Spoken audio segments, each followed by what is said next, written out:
سچی باتیں، مشکل راستے اور سیدھے لوگ اکثر لوگوں کو پسند نہیں آتے۔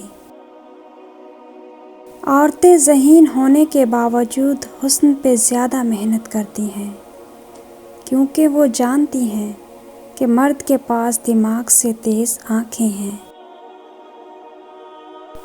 مرد کا ایک مسئلہ یہ بھی ہے کہ اسے دوست کے روپ میں ایک لبرل عورت چاہیے اور بیوی کے روپ میں ایک مذہبی عورت۔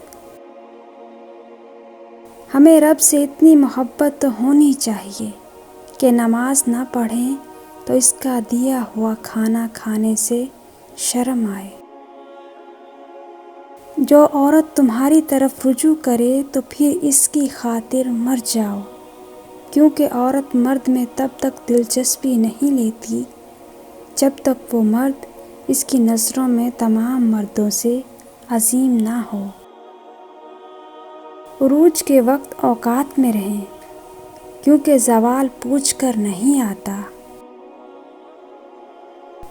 زندگی ہر قسم کے انسان کے ساتھ گزاری جا سکتی ہے، سوائے بے قدرے کے۔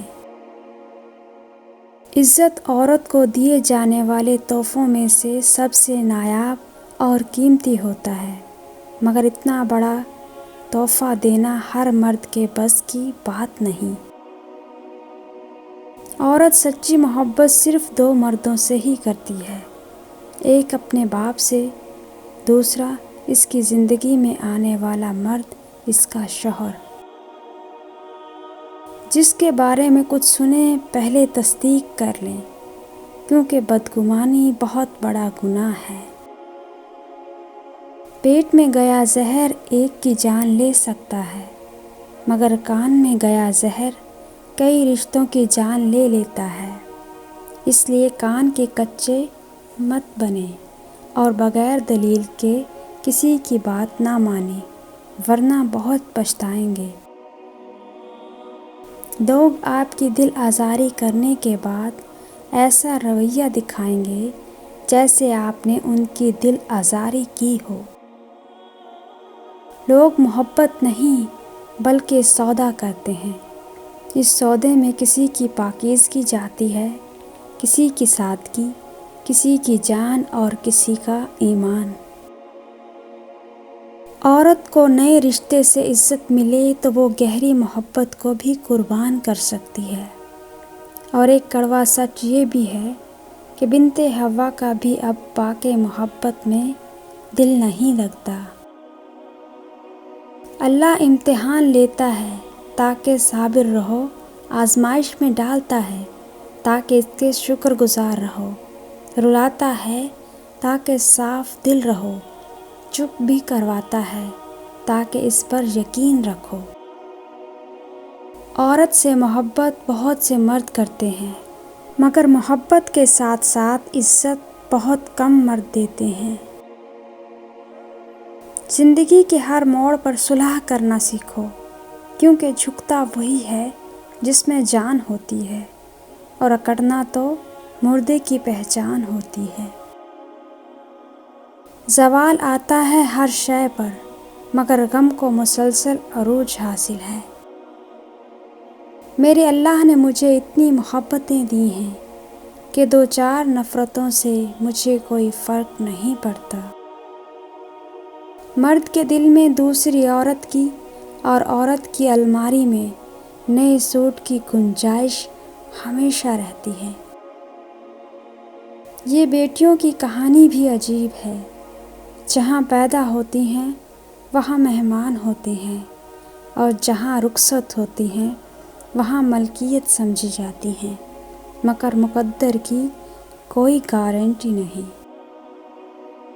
مرد جتنا بھی انا پرست کیوں نہ ہو، لیکن عورت کی ایک چیز اسے جھکنے پر مجبور کر دیتی ہے، اور وہ ہے عورت کی خاموشی اور نظر اندازی۔ میں نے ان عورتوں کو زیادہ خوش دیکھا ہے جن کی زندگی گھر کے اندر اپنے شوہر کی جیب کا حساب رکھتے گزر جاتی ہے، اور گھر سے باہر پانی کے گھونٹ کے لیے بھی وہ اس کی طرف دیکھتی ہیں۔ آج کے زمانے میں ایسا بہت کم ہوتا ہے، مرد عورت کو اس بات کا شعور ہی نہیں کہ کہاں کس کا اختیار ہونا چاہیے۔ مرد کی خوبصورتی اس کی شکل میں نہیں، اس کے الفاظ میں ہوتی ہے۔ اگر اس کے الفاظ بدصورت ہو تو اچھا خاصا مرد برا لگنے لگتا ہے۔ میرے رب کا ہر فیصلہ اچھا ہے، وہ جس حال میں رکھے وہ حال اچھا ہے۔ سب سے اچھی چیز جو میں نے کی وہ لوگوں کو بتانا بند کر دیا کہ میری زندگی میں کیا ہو رہا ہے۔ انسان ان چیزوں سے کم بیمار ہوتا ہے جو وہ کھاتا ہے، زیادہ وہ ان چیزوں سے بیمار ہوتا ہے جو اسے اندر ہی اندر کھا رہی ہوتی ہیں۔ تم یہ جاننا چاہتے ہو کہ عورت حقیقت میں کہنا کیا چاہتی ہے، تو اس کی بات نہیں سنو بلکہ اس کی طرف دیکھو۔ محبت کرنے والے یہ کہاں دیکھتے ہیں کہ انہیں کم محبت مل رہی ہے یا زیادہ، ان کے لیے تو بس یہی کافی ہے کہ من چاہا انسان پیار سے بات کر رہا ہے۔ وہ کہتے ہیں کہ کسی کے گھر روزانہ جانے سے عزت کم پڑ جاتی ہے، مگر اللہ تعالیٰ کا گھر مسجد ہے جہاں روزانہ جانے سے عزت بڑھ جاتی ہے۔